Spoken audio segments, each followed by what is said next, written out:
চাওক মই আপোনালোকক বেলেগ এখন ছবি দেখুৱাবলৈ বিচাৰিছোঁ। অসমত আজিলৈকে বিদেশী সমস্যাৰ সমাধান নহ'ল। আজিলৈকে ভাৰত বাংলা সীমান্ত সম্পূৰ্ণৰূপে চিল নহ'ল। অসমীয়া মানুহে সাংবিধানিক ৰক্ষা কৱচ নাপালে। বান গৰাখহনীয়াই অসমখনৰ মানচিত্ৰ সংকুচিত কৰি আহি আছে। আজি অত্যাৱশ্যকীয় সামগ্ৰীৰ মূল্য বৃদ্ধিয়ে মানুহক জুৰুলা কৰিছে। টোল গেটৰ টেটু চেপাৰ ভয়ত মানুহে গাড়ী উলিয়াবলৈ ভয় কৰা হৈছে। স্মাৰ্ট মিটাৰৰ নামত স্মাৰ্ট ডকাইত জপাই দি ৰাইজৰ পকেটৰ ধন ৰাজকোষলৈ সৰবৰাহ কৰিছে। নিবনুৱা সমস্যাৰ এনেকুৱা ভয়াৱহ অৱস্থা হৈছেগৈ ৫,০০০ চাকৰি ওলালে ১১ লাখ মানে তাত আবেদন কৰে। গতিকে অসমত ভাবিবলৈ, কৰিবলৈ আৰু পাতিবলৈ, মই তিনিবাৰ কৈছোঁ, অসমত ভাবিবলৈ, পাতিবলৈ আৰু কৰিবলৈ আন বহুতো বেলেগ বিষয় আছে, বহুতো গুৰুত্বপূৰ্ণ বিষয় আছে। গতিকে সেই গুৰুত্বপূৰ্ণ বিষয়সমূহত আমি মনোনিৱেশ কৰা উচিত। এই মৌলিক সমস্যাবোৰৰ পৰা আমাৰ দৃষ্টি আকৰ্ষণ কৰিবলৈ বা দৃষ্টি আঁতৰাই নিবলৈ এনেকুৱা অপচেষ্টা চলি থাকিব। আমি মূল বিষয়সমূহত লাগি থাকিব লাগিব আৰু যেতিয়ালৈকে অসমৰ জনসাধাৰণৰ মৌলিক সমস্যাসমূহ সমাধান নহয় তেতিয়ালৈকে আন যিকোনো বিপথে নিব পৰা ধৰণৰ কথা বতৰাক এৰাই চলি মৌলিক বিষয়সমূহতে আমি লাগি থাকিব লাগিব, তাৰ বিকল্প নাই।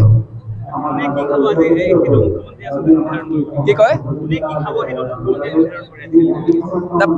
প্ৰতিশ্ৰুতি আছিলে 23 লাখ 24 লাখ নিবনুৱাক সংস্থাপন দিয়াৰ। প্ৰতিশ্ৰুতি আছিলে চৰকাৰ গঠন হ'লে নদী বান্ধ বন্ধ কৰাৰ। প্ৰতিশ্ৰুতি আছিলে 16 মে'ৰ পিছত বিদেশী খেদি পঠিওৱাৰ। প্ৰতিশ্ৰুতি আছিলে বান গৰাখহনীয়াৰ পৰা অসমক মুক্তি দিয়াৰ। আৰু প্ৰতিশ্ৰুতি আছিলে সাধাৰণ জনতাৰ হৈ কাম কৰাৰ। এই গোটেইকেইটা কথাতে তেওঁলোক ব্যৰ্থ হৈছে। গতিকে সেই কথাবোৰৰ পৰা দৃষ্টি আঁতৰাবলৈ এতিয়া কোনে কি পিন্ধিব এইবিলাক কথাটো সোমাবহি। গতিকে আন সকলো কথা বাদ দি আমি মৌলিক কথাবোৰত লাগি থাকিব লাগিব। বহু গুৰুত্বপূৰ্ণ বিষয় আছে আৰু আমি যদি চাওক, ইতিহাসে সকলোকে মূল্যায়ন কৰে। ইতিহাসৰ মূল্যায়নটো খুব নিৰ্মোহ হয় আৰু খুব বাস্তৱধৰ্মী হয়। আজি চৰকাৰে লৈ থকা সিদ্ধান্তবোৰৰ কাৰণে ৰজাঘৰীয়াক এটা সময়ত মূল্যায়ন কৰিব। সেই সিদ্ধান্তবোৰৰ পৃষ্ঠপোষকতা কৰা সকলোকো মূল্যায়ন কৰিব।